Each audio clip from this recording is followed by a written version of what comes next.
Worldnet presents Dialogue, an unrehearsed televised news conference. Now, from our studios in Washington, D.C., here is your host, broadcast journalist Paul Duke. Good afternoon and welcome to Worldnet's Dialogue. Today, for our international audience and participants in London, Paris, Rome, and Bonn, we bring you a special program on the NATO summit, which took place last week in Brussels. Our guest today is Lieutenant General COLIN Powell, Assistant to the President for National Security Affairs. General Powell accompanied President Reagan to Brussels for the NATO summit, which took place last week.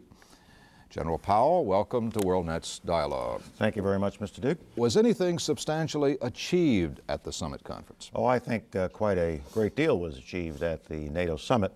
First and foremost, the 16 leaders reaffirmed the purpose of NATO. They showed a very high degree, I think, of political solidarity. They reconfirmed themselves to the prospect that we should negotiate with the Soviets from a position of strength. They gave a ringing endorsement, I might say, to the recently concluded INF Treaty, and they also gave a solid endorsement to President Reagan's upcoming Moscow summit meeting, where we hope to continue our work toward a START agreement, which is also important to the alliance. So I think, on balance, it was a very successful summit, which produced two important documents, a declaration on Allied unity and the purpose of the alliance, as well as another statement on what we need to be doing with respect to conventional arms control. All right, with that prelude overview, let us proceed. Let us now go to our participants who are standing by with their questions. I'd like to remind you to please identify yourselves and your organizations. We'll begin with London. Go ahead, please, London. This is Patrick Worsnip of Reuters in London. In Brussels, we saw in the general communique the adoption of a compromise wording on modernization of short-range nuclear forces. Can you tell us what's likely to happen next on modernization? Can we see any decisions or action on that in the near future? Well, as you know, over the last several years, we have been in the process of modernizing our short-range nuclear systems, following up from the Montebello decision of 1983. What you can expect to see in the future is, as the Department of Defense, the American Department of Defense, comes up to a point where they need to make programmatic decisions on a specific weapon system that is next to be modernized in the S&F family, we will bring that into the nuclear planning group, discuss it with our allies, and make decisions accordingly. As you recall from the words of the declaration, we would keep our systems up to date where necessary. And as the American Defense Department identifies a system that has to be kept up to date and it is necessary to modernize it, we'll take that to our allies and we would expect support at that time. But we are some months away at this point from requiring any new programmatic decisions with respect to a specific weapon system. All right, thank you, London. Let us now go to Paris for an opening question. Please go ahead, Paris. This is Jacques Gessel speaking. I am a French diplomat. I understand that at the meeting, part of the discussion was on conventional and chemical weapons. I would like to ask you, is there a clear view, is there a consensus on what is verifiable and what is not verifiable, as well in the chemical field as well as in the conventional? Well, in almost any arms control discussion or negotiation, the issue of verifiability is the most critical one. We've learned that in the INF Treaty, where we worked very hard to get a treaty that is verifiable and acceptable to the American Congress as being verifiable. With respect to chemical weapons, that is perhaps one of the most difficult arms control discussions we have to conclude because of the verifiable aspects. We are still committed to a total global ban on chemical weapons, but only if it is one we have a reasonable assurance of being able to verify. We're working on that very hard with our allies, and we're in discussion with the Soviets. But as you know, almost any chemical factory in the world has the inherent capability of being converted to produce chemical weapons. So we have to come up with a regime that deals with that truth. It is one of the most difficult verifiability challenges we have. In conventional weapons, it is not quite that difficult once you start with an agreed database between the two sides. But coming to agreement on what the database is and what the various, what the correlation of forces are between the NATO allies and the Warsaw Pact is a very difficult thing. We're hoping to come out with a mandate for conventional stability talks from the negotiations in Vienna in the near future, and once we get that underway, perhaps we can get a better handle on the conventional verifiability question as well. Okay, please stand by, Paris. Let's go to Rome. The opening question, please, from Rome. Good morning. I am Alessandro Feroldi from RAI TG1, Telegiornale, that's TV News. I would like to know which is the position of Washington, of the administration, about the Panama crisis. You know that very well that what's happening with the financial restrictions from the Treasury, and you know very well that's a big crisis improving. The people is in the street, they want to get pensions, they want to know what's going in the future. Washington said that you recognize, I mean United States of America, recognize the Arturo Del Valle president and not Mr. Noriega. And Mr. Carlucci said before that is not going to be any military intervention or something like that because you have already 20,000 soldiers in the Panama Channel. So could you please tell us what's your personal opinion about the involving of the situation in the Panama Channel? Well, you're quite right. We recognize President Del Valle as the constitutional, legitimate head of the government of Panama. We do not accept the manner in which General Noriega forced President Del Valle into hiding and tried to strip him of his constitutional authority. And since we do recognize President Del Valle as the president of Panama, the head of that government, we have to be sensitive and responsive to requests that he makes of the United States government. And he has requested various United States financial institutions to withhold certain payments to the government of Panama. And the individual financial institutions are examining their position. And this, of course, has created something of a liquidity crisis in Panama City. But this crisis has a very easy solution.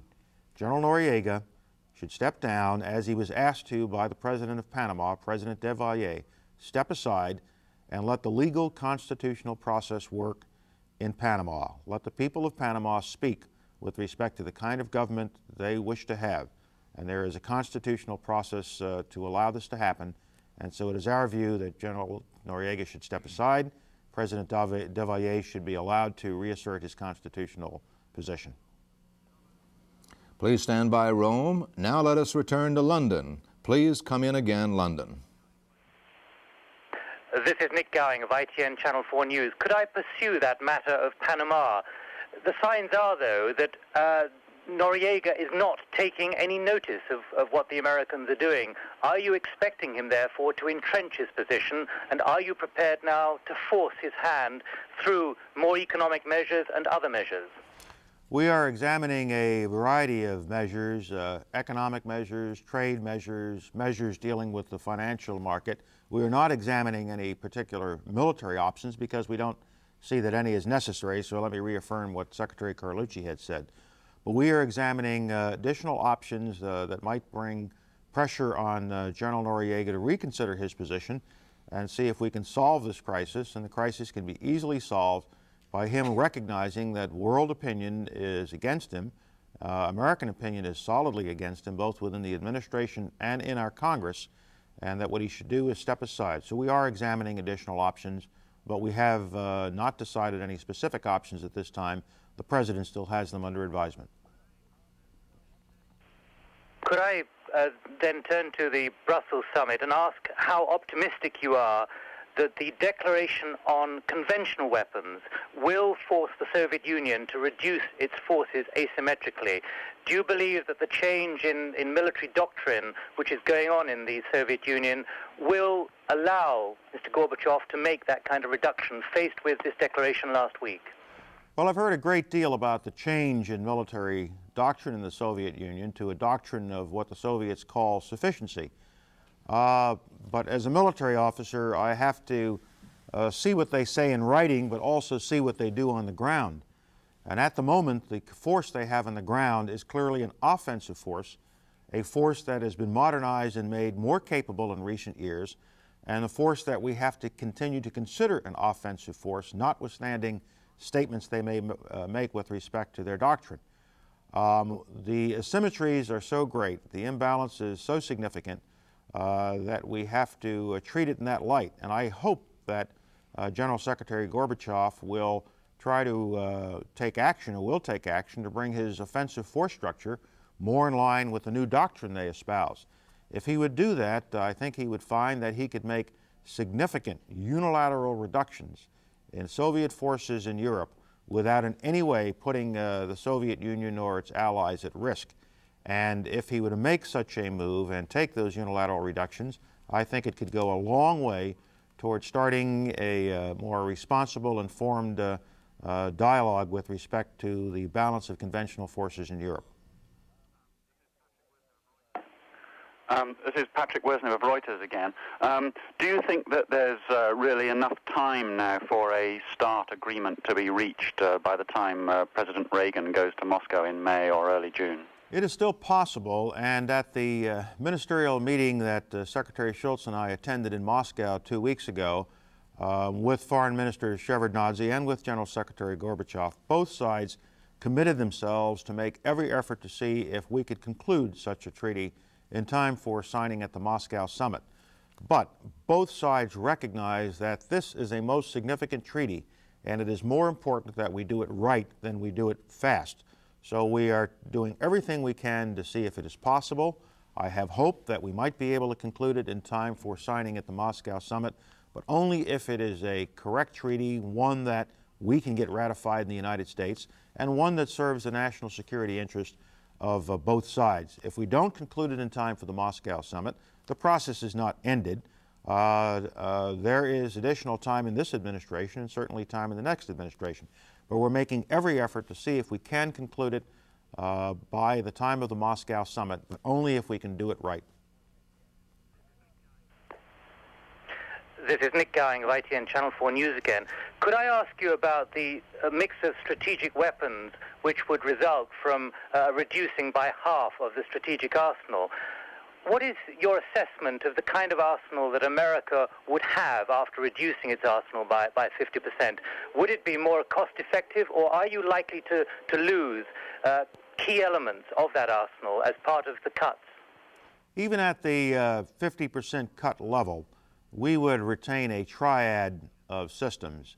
ICBM systems based in the United States, air-breathing systems on our manned bomber fleet, as well as submarine-launched ballistic missile systems, as well as our cruise missiles. So we think there is a certain stability and robustness with a triad concept in our nuclear strategic force structure, and we would continue to support that triad philosophy.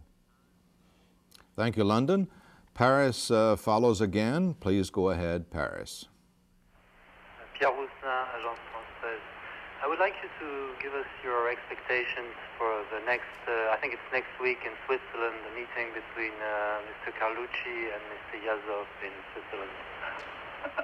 Well, that's an excellent question. I think this is a very significant and a very important meeting for these two defense ministers to get together and begin to see what range of subjects they might be able to talk about, not only at this first meeting, but at subsequent meetings, and see if we could increase the amount of dialogue that takes place between our military establishments. I think they will be examining military doctrine. I'm sure that Secretary Carlucci will want to hear more about what the Soviets now call sufficiency.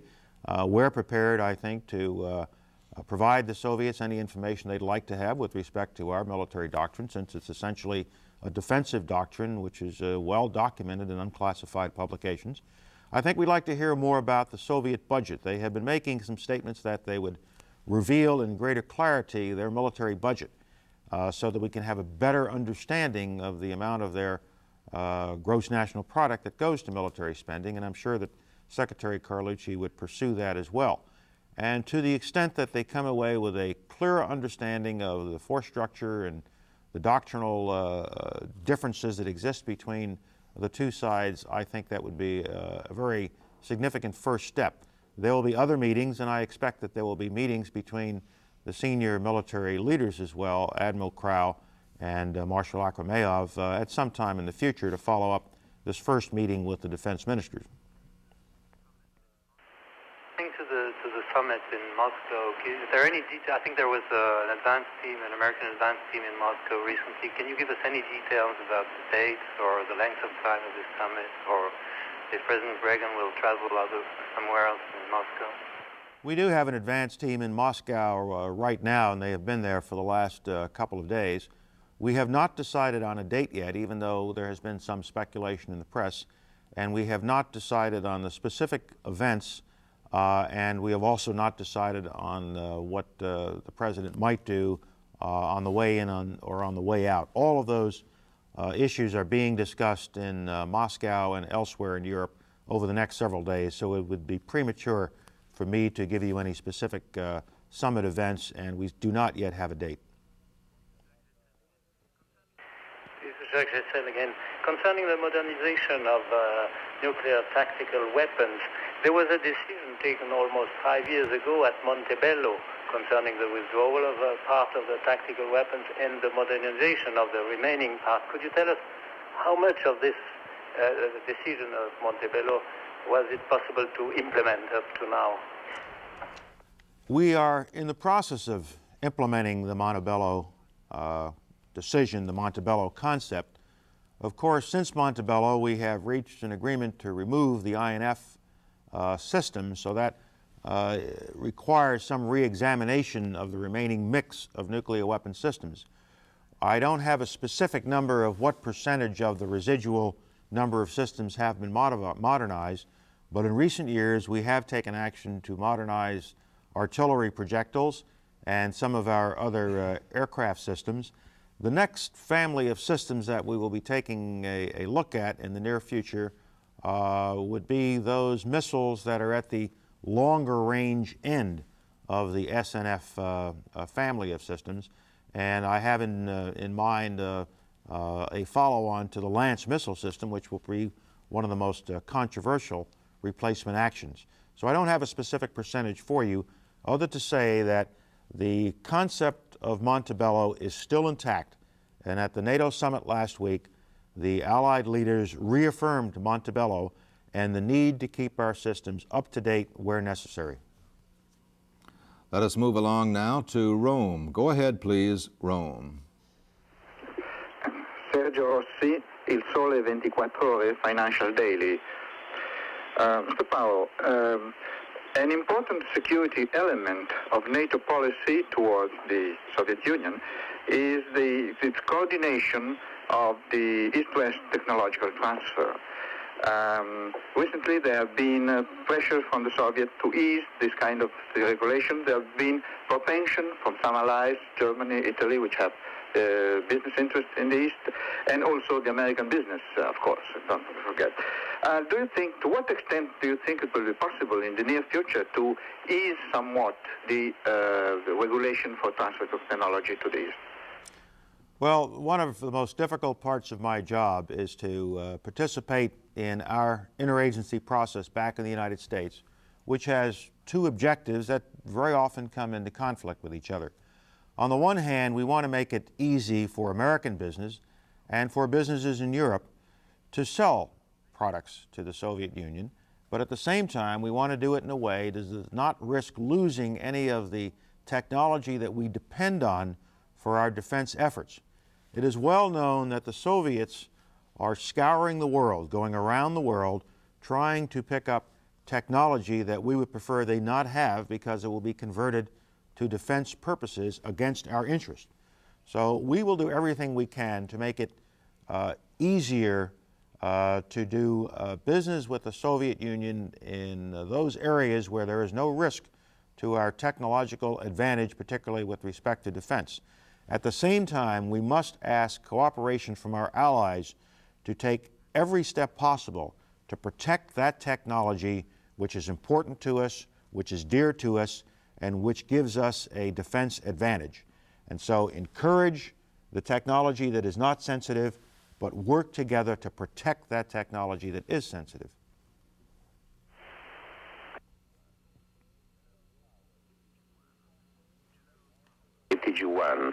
General Powell, could you confirm that Washington will continue support to the anti-government forces in Afghanistan until the composition of the new government is clear?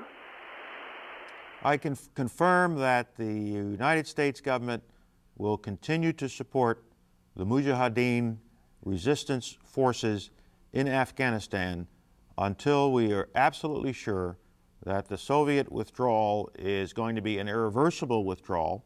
We will not leave the Mujahideen in a position where they are at a disadvantage after 8 years of suffering to reach this point. We will not leave them in a position that is disadvantageous to them, and we will continue our support until it is also clear that the Soviet Union has removed their military support from the Kabul regime so that we don't place the Mujahideen at a disadvantage.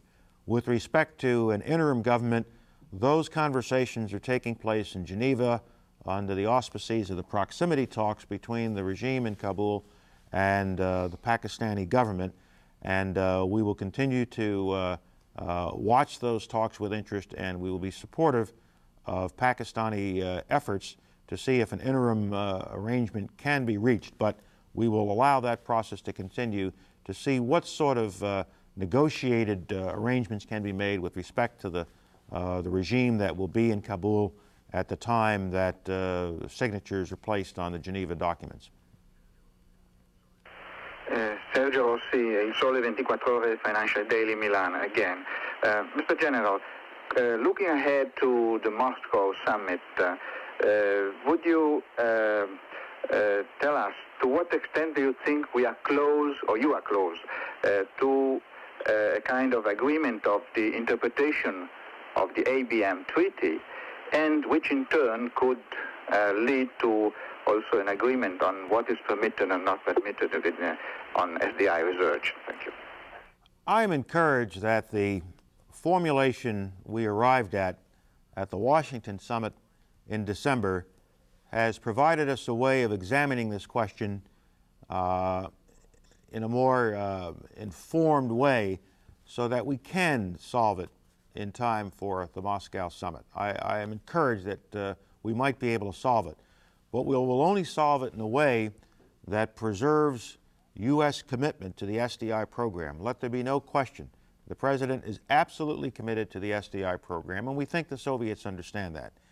We also are committed to conducting our research in a way that does not constrain the program, and by that I clearly mean conducting the research under what we call the broad interpretation of the ABM treaty. We are trying to make sure the Soviets understand that is our position. We are looking at ways in which we can lay out to the Soviets what we intend to do under our SDI program and why we think that is within the proper interpretation of the ABM treaty. And we hope the Soviets will come to the same conclusion that the research program we have planned is within the framework of the ABM treaty. And if we can have a common understanding on that, then we can solve the problem that you referred to. Thank you, Rome. And now to Bonn. Go ahead, please, Bonn. This is Donald Zunner from ARD German Television. Let me turn to the Middle East for a minute, if I may. How successful can Secretary Shultz's peace mission be in an election year in the United States? In other words, how far is the administration ready to go to put pressure on the government of Israel to bring about changes there? Well, I think the United States government can be very successful, but it is not our success. It'll be a success for all of the parties in the Middle East if we can keep this process going and if we can take it to some conclusion. The Israeli government now is examining the proposal that Secretary Shultz provided to them last week. Prime Minister Shamir will be visiting the United States next week, and we know that he will be coming with some suggested, suggested modifications to that proposal.